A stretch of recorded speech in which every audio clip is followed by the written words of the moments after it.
തിരുവനന്തപുരത്തെ എയ്ഡഡ് സ്കൂളിലെ ഉച്ചക്കഞ്ഞി അഴിമതിയിൽ വിജിലൻസ് അന്വേഷണത്തിന് ഉത്തരവിട്ട് പ്രത്യേക കോടതി. പാറശ്ശാല കൂതാളി ഈശ്വരവിലാസം അപ്പർ പ്രൈമറി സ്കൂളിൽ വ്യാജ അറ്റൻഡൻസ് ഉണ്ടാക്കി സർക്കാർ ഗ്രാന്റുകളും ഉച്ചക്കഞ്ഞി കോവിഡ് അലവൻസുകളും അനധികൃതമായി നേടിയെടുത്ത സംഭവത്തിലാണ് വിജിലൻസ് അന്വേഷണത്തിന് തിരുവനന്തപുരം വിജിലൻസ് പ്രത്യേക കോടതി ഉത്തരവിട്ടത്.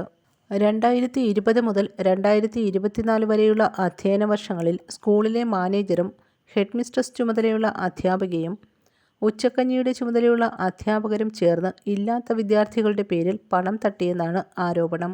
സ്വകാര്യ അന്യായത്തിന്മേൽ പ്രഥമദൃഷ്ട്യാ അഴിമതി നടന്നിട്ടുണ്ടെന്ന് കണ്ട കോടതിയാണ് വിജിലൻസ് തിരുവനന്തപുരം യൂണിറ്റിനോട് അന്വേഷണം നടത്തി 3 മാസത്തിനുള്ളിൽ റിപ്പോർട്ട് സമർപ്പിക്കാൻ ഉത്തരവായത്. News bureau, Thiruvananthapuram.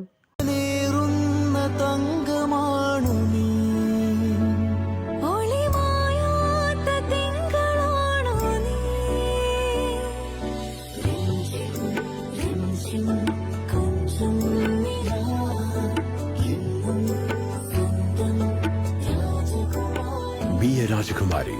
Rajakumari Gold and Diamonds. The trust of Travancore. Rajakumari.